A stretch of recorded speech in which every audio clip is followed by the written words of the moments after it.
Juniors ಮೇಲೆ revenge ತೀರಿಸ್ಕೊಳ್ಳೋಕ್ಕೆ ಸೀರೆ ಉಟ್ಕೊಳ್ಳೋಕೆ ಬರ್ದಿಲ್ಲ ಅಂದ್ರೂ ನನ್ನ ಕಬೋರ್ಡಲ್ಲಿರೋ ಎಲ್ಲ ಸೀರೆಗಳನ್ನೂ ದಾನ ಮಾಡಿ ಬಾಯ್ ಫ್ರೆಂಡ್ಸ್ ಹತ್ರ 20 ಸತಿ ಪರ್ಮಿಷನ್ ತೊಗೊಂಡು 40 ಸತಿ ಲೊಕೇಶನ್ನ ಚೇಂಜ್ ಮಾಡಿ ಕೊನೆಗೂ ನಾವು ಹೊರಟಿದ್ದು ಕಾರೇಕುರಕ್ಕೆ.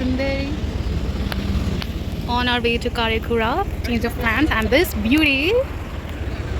ಹೊಟ್ಟೆ ಬಕಾಸುರಿನ ಥರ ಹಸಿತಿತ್ತು. ಟೈಮ್ ನಮ್ಮ ಹತ್ರ ಎಲ್ಲದಕ್ಕಿಂತ ಕಮ್ಮಿ ಇತ್ತು. ಸೊ ನಾವು ಬೇಗ ಎಲ್ಲನೂ ಪ್ಯಾಕ್ ಮಾಡಿಸ್ಕೊಂಡು ಪುರ್ರ ಅಂತ ಕಾರೇಕುರಕ್ಕೆ ಹೋದ್ವಿ.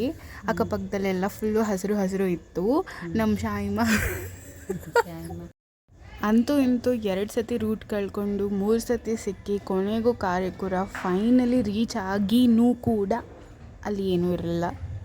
ಡಿಸಪಾಯಿಂಟೆಡ್. ಆ್ಯಕ್ಚುಲಿ ನಾವು GRSಗೆ ಹೋಗಬೇಕು ಅಂತ ಪ್ಲ್ಯಾನ್ ಮಾಡ್ತಾಯಿದ್ವಿ. ಬಟ್ ಕಾರೇಕುರ ಹೋಗಿದಾಗೆ ಗೊತ್ತಾಯಿತು ಎಷ್ಟು ಚೆನ್ನಾಗಿರೋ ಫ್ರೀ ರೈಡ್ ಸಿಗ್ತಾಯಿದೆ ಈ ಮಣ್ಣಿನ ರೋಡಲ್ಲಿ ಅಂತ. ಫುಲ್ಲು ಡಿಂಕ ಚಿಕ್ಕ ಅಂತ ಎಲ್ಲ ಕೊಂಡಿ ಹೊಡೆದೋಯ್ತು. ನೋಡಿ ನಮ್ಮ ಲಾಡೀಸ್ ಎಷ್ಟು ಸ್ಟ್ರಗಲ್ ಮಾಡ್ತಾಯಿದ್ದಾರೆ. ಅಲ್ಲಿ ಪ್ರೋ ರೈಡರ್ ಅವನಿ ಅವರು ಫುಲ್ ಆನ್ ನಮ್ಮ ಹಿಂದೆಗಡೆ ಕುತ್ಕೊಂಡಿರೋ ಸಪ್ತಮಿನೂ ಎಗರಿಸ್ತಾ ಇರೋಂಗೆ ಸಖತ್ತಾಗಿ ಎಲ್ಲರೂ ಗಾಡಿ ಓಡಿಸ್ಕೊಂಡು ಅಂತ ಹೋಗ್ತಾ ಇದ್ದೀವಿ. ಬಾಯ್ ಅಜ್ಜಿ ಬಾಯ್ ಮಾಡ್ತೀಯಾ? ನಾನೊಂಚೂರು ಕೆಲಸ ಇತ್ತು. ಹೋಗಿರೋ ಡೆಸ್ಟಿನೇಷನಲ್ಲಿ ಆ ಪ್ಲೇಸ್ನ ಎಂಜಾಯ್ ಮಾಡಿದೆ. ಫಸ್ಟು ಹೊಟ್ಟೆಗೆ ಹಾಕೋಬೇಕು ಅಂತ ಹೆವಿ ಚಕ್ಲಿ ಪಿಕ್ಲಿ ಎಲ್ಲ ತಿಂದ್ಕೊಂಡು ಫೋಟೋಸ್ ಎಲ್ಲ ತಗೊಂಡು ಮುಂದೆ ಬೇರೆ ಹುಡುಗನ ಕ್ಯಾಚ್ ಹಾಕ್ಕೊಂಡು ಪ್ಲೇಸಿಗೆ ಹೋದ್ವಿ. ನೀರು ಕಂಡ್ಮೇಲೆ ಹುಡುಗಿರು ಬಾಯಿ ಬಿಡದೆ ಇದ್ದೇ ಇರ್ತಾರೆ. ಸೊ ಎಲ್ಲರೂ ಫೋಟೋಸ್ ತಗೊಳ್ಳೋದ್ರಲ್ಲಿ ಬ್ಯುಸಿ ಆಗೋದ್ರು. ನಾನು ಮತ್ತು ನನ್ನ ಆಪ್ತ ಪ್ರಿಯೆ ಮೈತ್ರಿಯವರು ಫುಲ್ಲು ಈ ಕಡೆಯಿಂದ ಸಪ್ತಸಾಗರದ ಆಚೆ ಎಲ್ಲೋ ಫೀಲ್ಸಲ್ಲಿ ನೋಡ್ಕೊಳ್ಳೋಣ ಅಂದ್ಬಿಟ್ಟು ನೋಡಿ ನೀರು ವಾವ್ ಅದನ್ನ ನೋಡೋಕೆ ಬಂದ್ವಿ.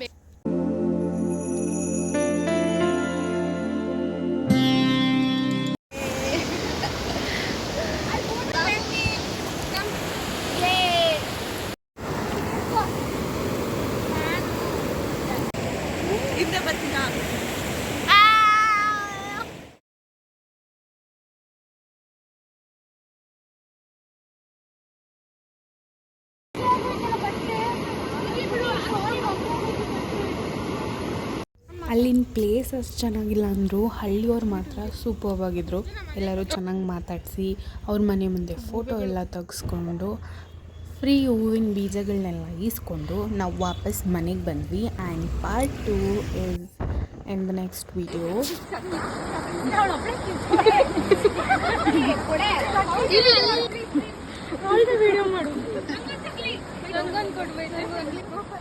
ಇವಾಗ